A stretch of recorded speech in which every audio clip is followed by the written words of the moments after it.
Bonjour à vous, professeur Abane Ngolo, et merci de nous recevoir ce jour dans votre bureau. Vous êtes un enseignant de droit, vous êtes également auteur de plusieurs ouvrages, notamment en droit public, qui est votre spécialité. Globalement, vos travaux s'inscrivent dans une réflexion approfondie sur les transformations du droit public en Afrique. Quelles sont, selon vous, les principales mutations qui caractérisent aujourd'hui ce champ disciplinaire sur le continent, notamment en Afrique subsaharienne? Oui, je tiens déjà à vous remercier d'avoir porté un certain intérêt, puisque nous traitons des questions académiques, je vais dire un intérêt scientifique, aux modestes travaux dont je suis l'auteur. Il faut indiquer que le droit public est compartimenté en quatre principaux domaines. Nous avons le droit constitutionnel et le droit international public auquel on va agréger le droit communautaire, qu'on regroupe souvent en droit de la création de l'État.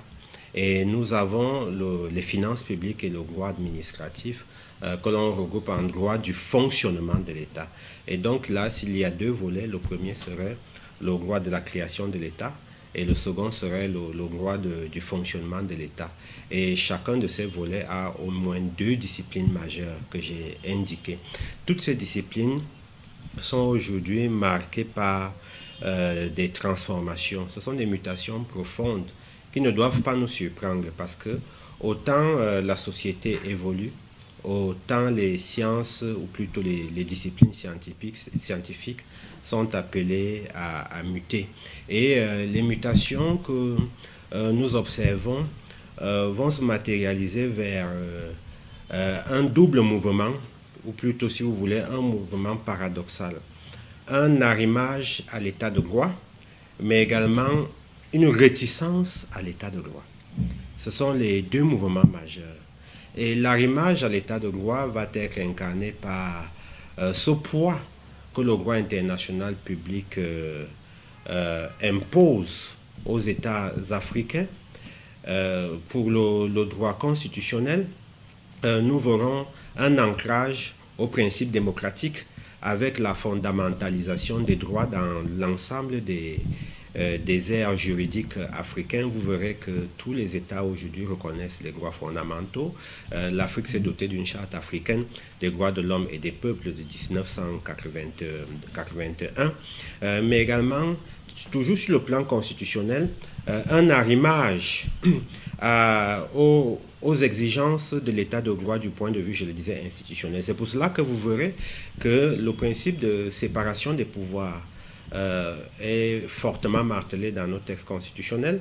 En dehors du principe de séparation de pouvoir, il y a l'institution d'un pouvoir juridictionnel avec en tête de celui-ci des juges constitutionnels qui pourront s'appeler cour constitutionnelle, conseil constitutionnel, mais aussi, si je dois étendre la réflexion, dans les volets droit administratif, mais en prenant le renfort sur le droit constitutionnel, la décentralisation des États, qui est également un mouvement majeur, l'institution d'autorités autonomes qui ne sont pas toujours pilotées par le pouvoir exécutif.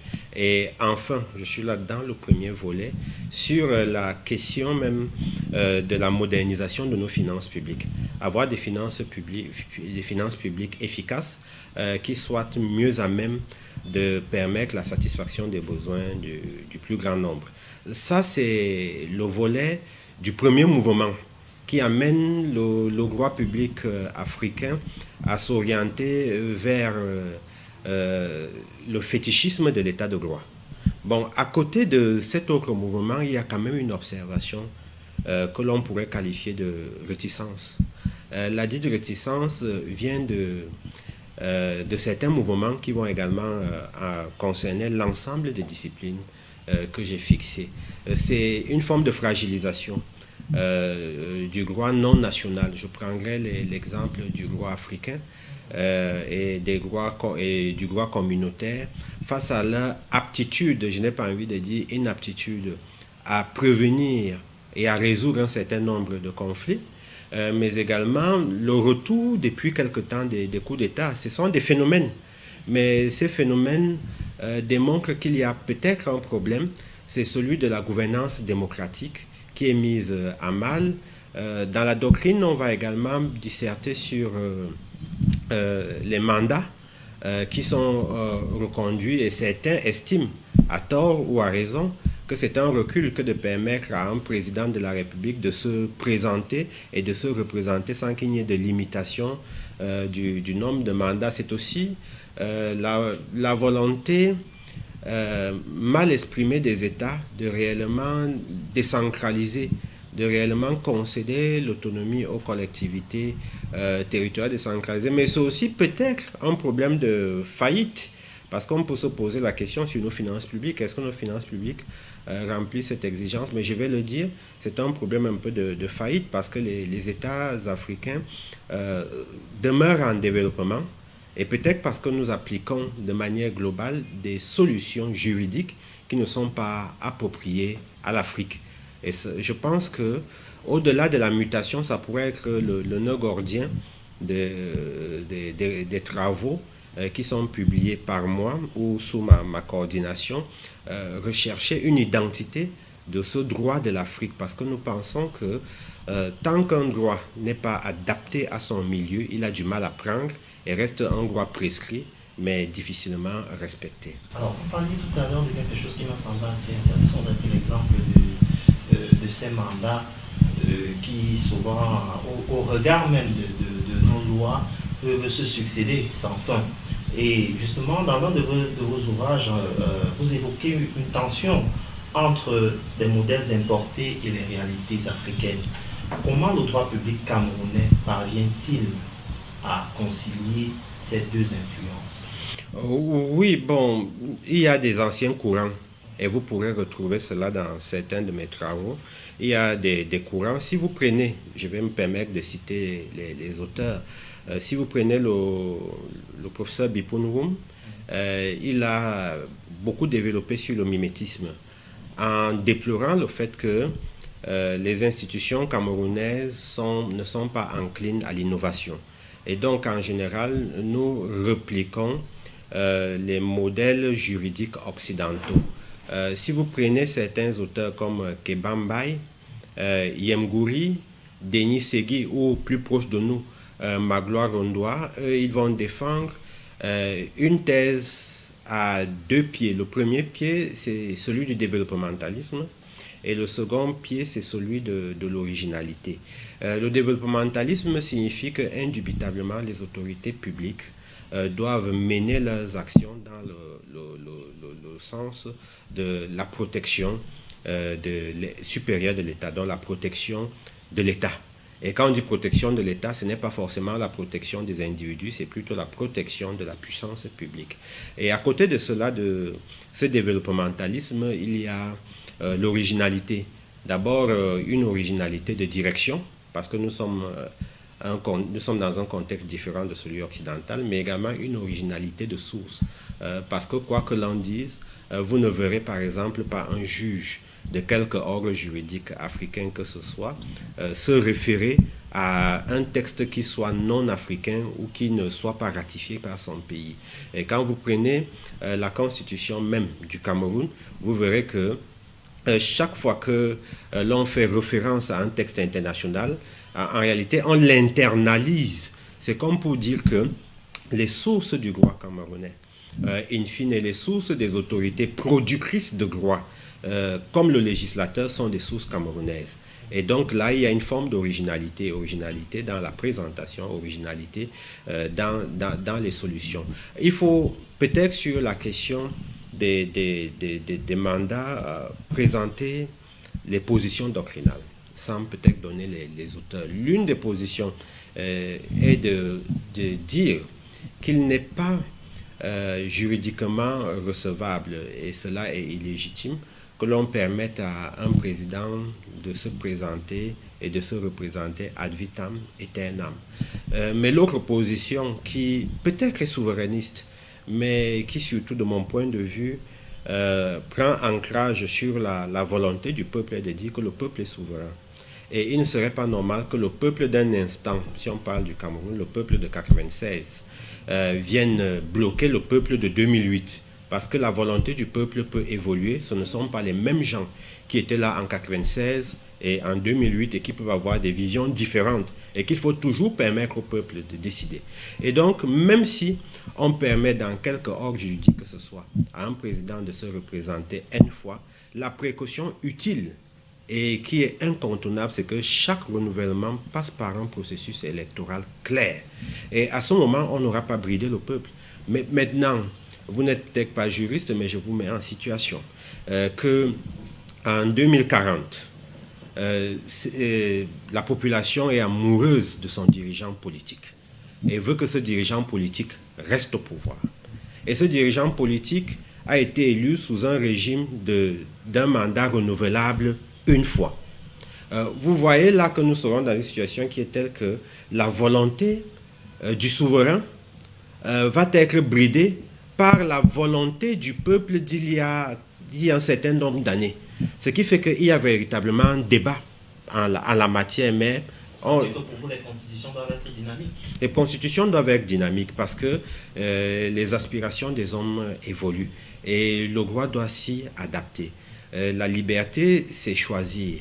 Et interdire aux gens de choisir n'est pas la liberté. Alors, vous avez co-dirigé plusieurs travaux collectifs.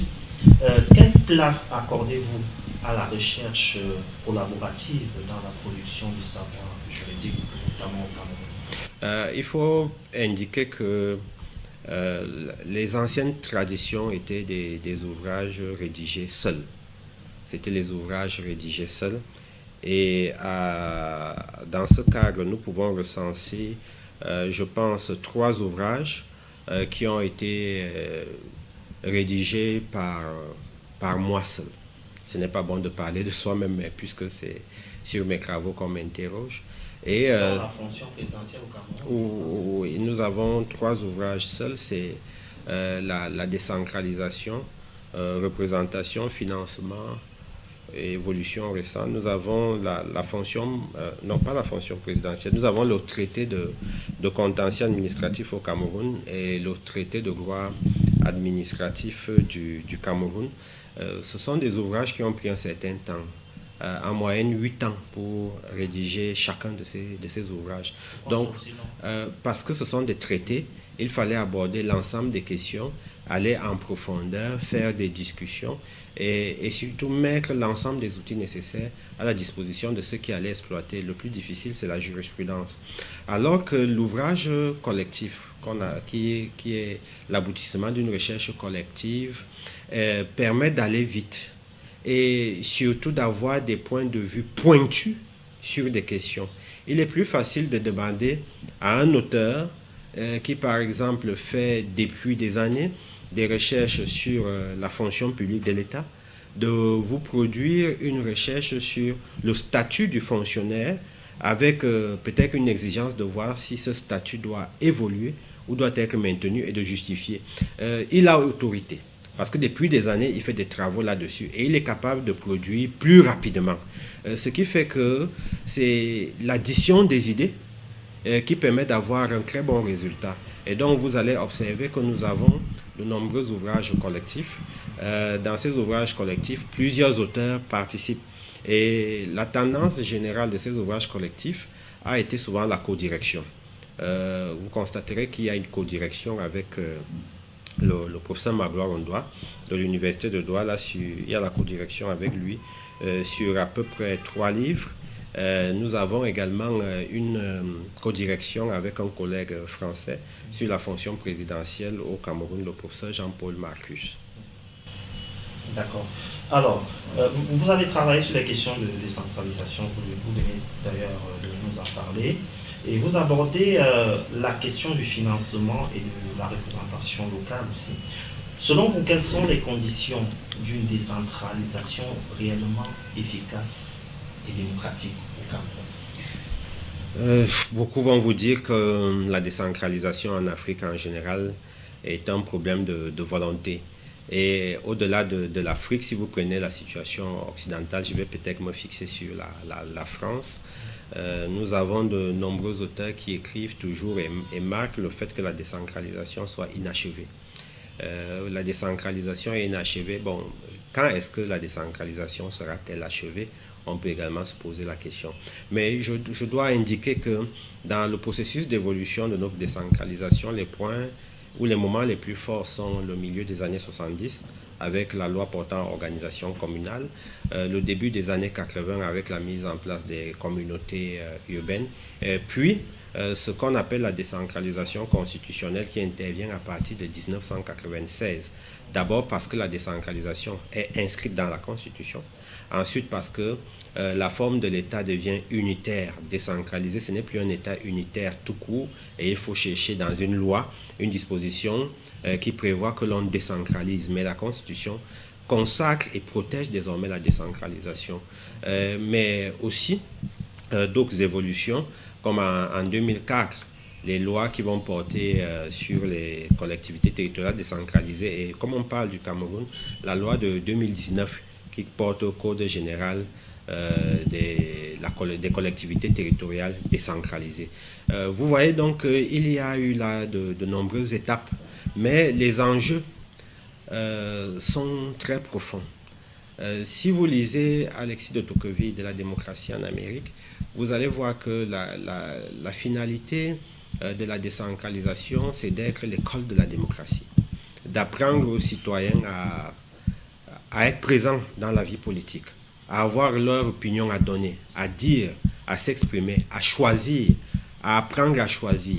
Et si c'est l'école, c'est que ça forme.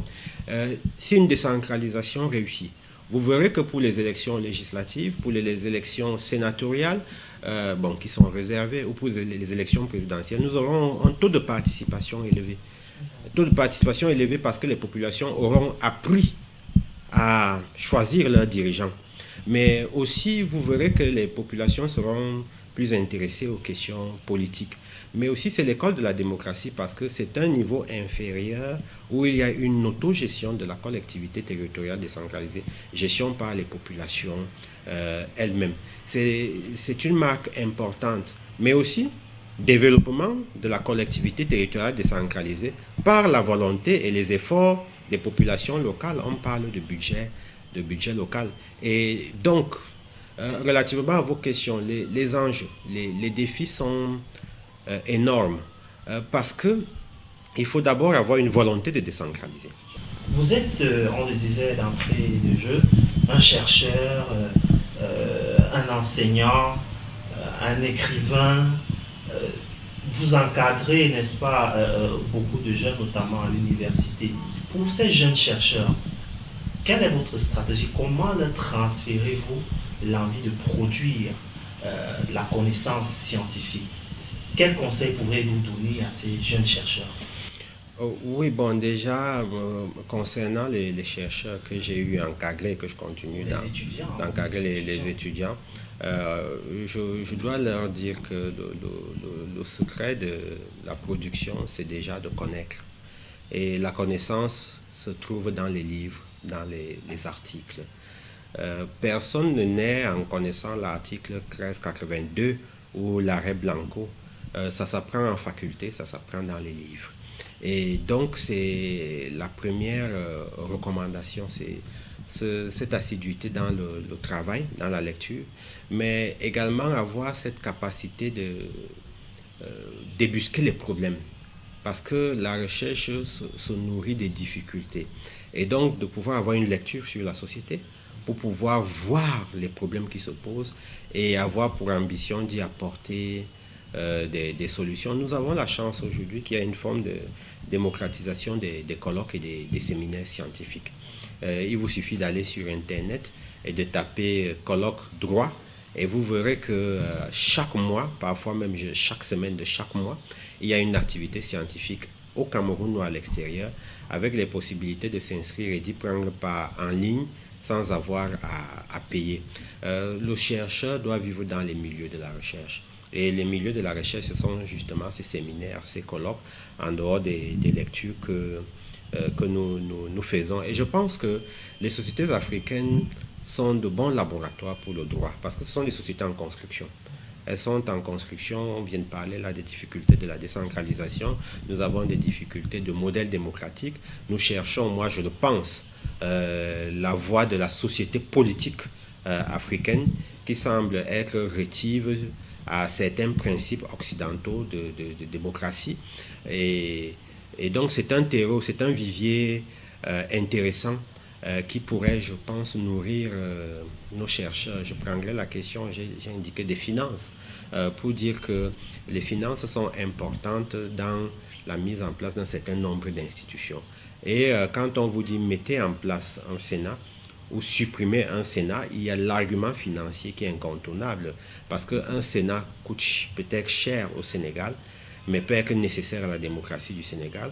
Un Sénat peut coûter peut-être cher en France, mais cher n'est pas suffisamment dit, puisque le niveau de vie de la France permet de supporter une institution comme le Sénat. Donc, il y a ces questions d'ordre économique qui doivent pénétrer le droit. Il y a ces questions d'ordre anthropologique qui doivent également pénétrer la science juridique, de sorte que nous puissions avoir un droit public qui reflète l'identité de l'Afrique. Alors, dans plusieurs de vos écrits, vous évoquez la notion de gouvernance publique. Comment ce concept s'applique-t-il concrètement dans le contexte camerounais? Oui, la gouvernance publique dans le contexte camerounais et même hors contexte camerounais, c'est d'abord les bonnes dispositions à gérer.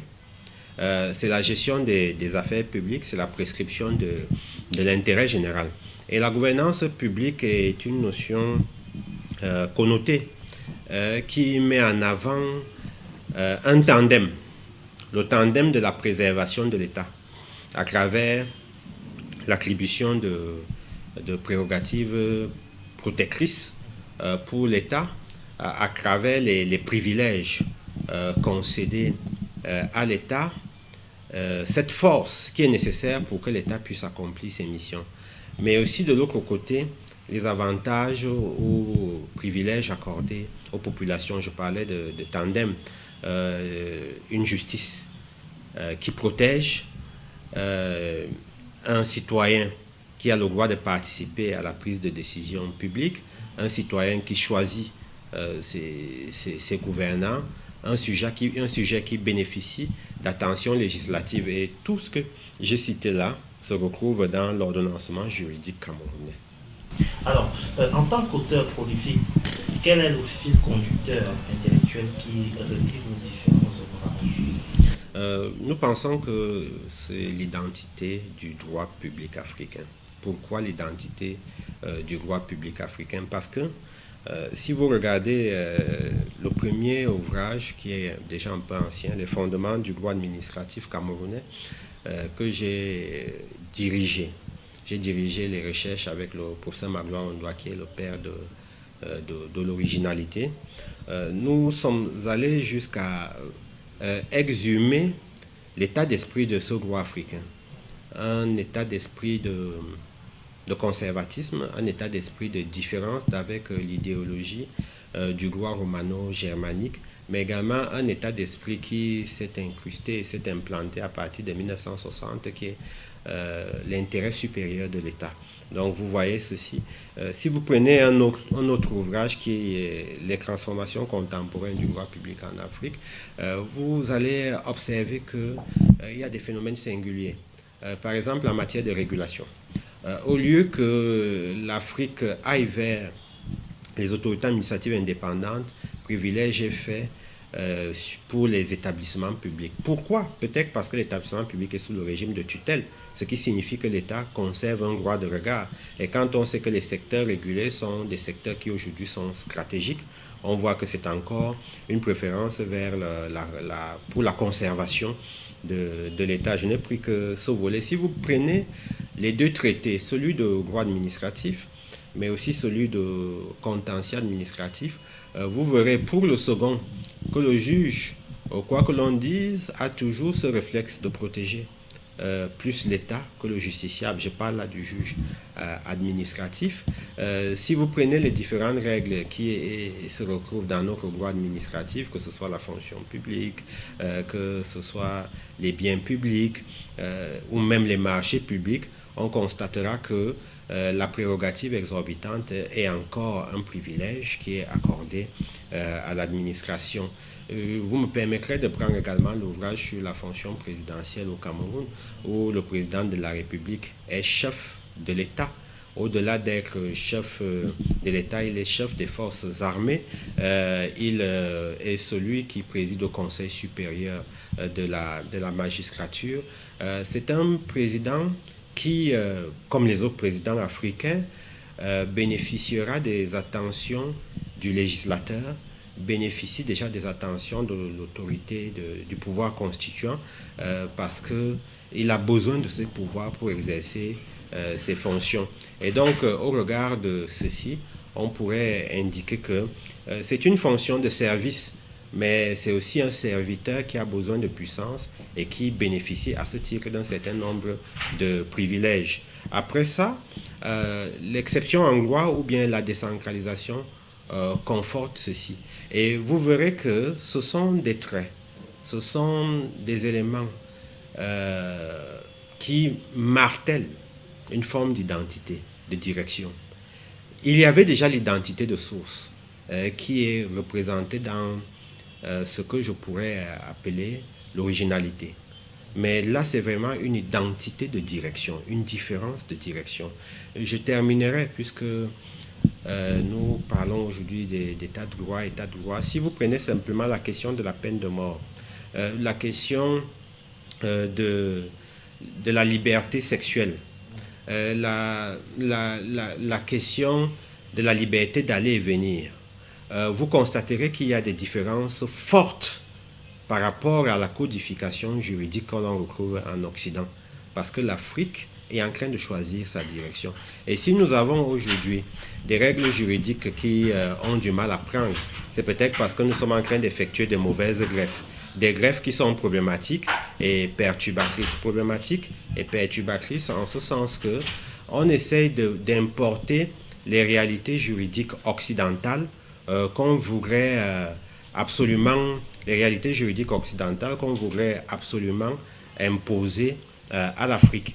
Ces réalités sont en rapport avec les droits fondamentaux. Ces réalités sont en rapport avec les droits fondamentaux. Ces réalités sont en rapport avec la constitution politique. Je m'en voudrais de ne pas vous demander, prof, en tant qu'auteur, chercheur, est-ce qu'il y a Abane Ngolo du droit public? Je ne pense pas encore qu'il y ait une philosophie Abane Ngolo du droit public parce que il y a des maîtres qui sont encore vivants et qui ont participé. Je ne me sous-estime pas, mais je connais ma place. Je connais ma place. Ils sont encore vivants. Et vous savez qu'en général, on reconnaît les œuvres d'un grand doctrinaire quand il n'est plus là. Je me refuse à me situer dans ces champs-là. Essayons simplement de faire avancer le droit public africain. Alors, une dernière question. Quel regard portez-vous sur l'avenir du droit public au Cameroun et sur la place que doivent y occuper la recherche scientifique, académique et l'innovation juridique? Oui, le droit public au Cameroun est central parce que nous avons quand même de nombreux enseignants de rang magistral qui devraient nous amener, je le pense, à retrouver cette identité du droit public africain, du droit public camerounais que moi je recherche à travers mes travaux et qui est une identité qui pourrait nous permettre d'avoir des institutions un peu plus conformes à ce que nous sommes. D'une part, mais également un droit public urgent de sensibilisation parce que les débats de ces derniers jours indiquent qu'il y a des errements et que les populations sont enclines à davantage croire en la prophétie des publicistes de médias. Ces publicistes de médias qui parfois distillent des vérités qui ne sont pas juridiquement recevables. Et il y a donc une imposition qui incombe au maître de la discipline. C'est peut-être de mieux s'installer, de restituer la vérité de cette discipline. Mais aussi, nous pensons, un défi, c'est d'écrire l'histoire du droit public camerounais, de la véhiculer dans toutes les disciplines. Parce que Si vous allez en faculté et que vous cherchez les ouvrages de droit public des grands maîtres, je ne vais pas donner leur nom, vous ne retrouverez que 2, 3 ou 5 qui écrivent. Ce qui fait que nous avons davantage une doctrine orale, alors que ce qui reste, ce sont les écrits. Ça fait encore partie de nos défis et nous pensons que ceux qui étaient là avant nous et les maîtres qui sont aujourd'hui là et ceux qui vont même arriver après nous devraient se mettre dans ce travail qui est de rédiger les traités, les manuels, faire des recherches approfondies et léguer à la postérité des éléments qui pourront fortement influencer l'avenir de la nation, parce que l'avenir des nations, ce sont certes les populations, mais ce sont également ceux qui pensent. Et le droit public, qui est un peu considéré comme le droit de la puissance publique, ne peut ne pas se démarquer en voyant ce qui arrive, en rappelant ce qui s'est passé et en décrivant ce qui se passe. Professeur Abane Ngolo, merci pour cette interview. Je vous remercie. Merci.